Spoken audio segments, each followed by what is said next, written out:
When we talk about Nioh, we talk about the kick-ass action gameplay that takes place in Japan during the Sengoku period, with the signature Team Ninja challenging and deep gameplay mechanics known from the Ninja Gaiden games.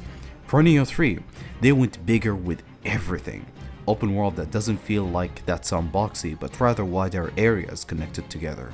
Moving on from the click-pointy world map design. And they split ninja from samurai, allowing for so many layers that were not possible in previous games. However, the samurai during the starting hours is very underwhelming, since it requires you to unlock its coolest moves, while ninja already shows its potential from the first few hours, making the new player's magnet and the main hook of the game. Don't get me wrong though, because once you unlock more skills for samurai, it will actually become more fun and viable to play. I just wish if they gave you more things to play with from the get-go. Like the basics, such as stances for example, which were unlocked by default in the previous games. The gameplay is very expressive in ways that you can create your own combos, which makes looking at every player as if they are playing a whole different weapon than what you have. All because of how much you can customize your moveset and skills. Whenever I check Nioh 3 on socials, I am always left in awe with how every person out there is approaching the combat differently. And none of these approaches were wrong, by the way. This game is just that deep. The combat is just one of the best I have ever played, and I've played tons of action games, so that is quite telling. Let's talk about the open world. Nioh 3's world is not open in a sense where you can just go everywhere in a similar way as a Skyrim, The Witcher, or can't be even compared to Elden Ring. It is just this interconnected areas where the best way to describe it is to imagine Nioh's regular missions connected seamlessly.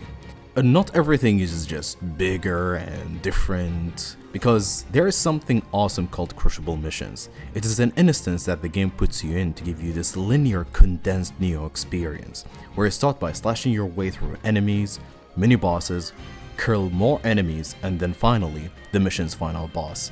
It is layered similar to how Nioh 1 and 2 levels were designed. This is what I like about the open world. It didn't replace anything, it just sat next to the regular and known Nioh designs.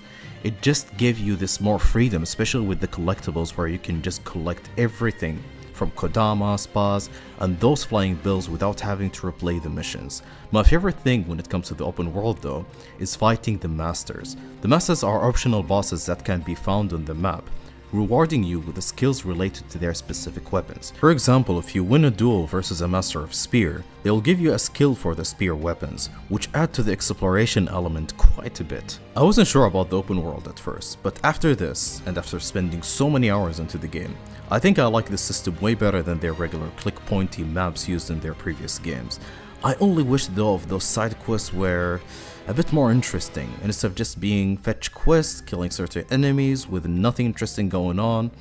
But hey, that is but a small part of it all, because side quests are not why you want to play this game. But I couldn't shake the feeling that they felt they are here to add more padding, since everything around it is way more well thought and interesting than this. So how does it all fall under the plot and the story of Nioh? Well, like every single Team Ninja game out there, they are fun to watch but difficult to follow. The way I approach it is to view it as an action movie, where it is fun to watch the action and go along with the ride. But we can't deny that traveling to different Japanese periods is extremely fun, and it is nice to see the difference in atmosphere too. What's cool too is that when you go to an older period, it even affects the armor and weapon drops, keeping the experience a bit more immersive. Well, I can't show you to avoid spoilers, but if you go way behind in history, you won't be getting any kind of guns and such from the drops, which shows to you how they paid attention to every single detail. In the end, I believe Team Ninja delivered their definitive experience with this game. It really feels like it is a combination of every game they released in the past put in one tight, beautiful package called Nioh 3. It's brutal, deep, and gorgeous to look at, with only few gripes I have, mostly on the technical aspect of things, like the few bugs I ran into. But overall, this isn't the only best Nioh game, but also this is Team Ninja's new Ninja Gaiden Black, where it will put the studio back on top as one of the best action game creators. And this concludes my Nioh 3 review. Like always, expect guides and more coming up on the channel. Thank you so much for watching. Peace out.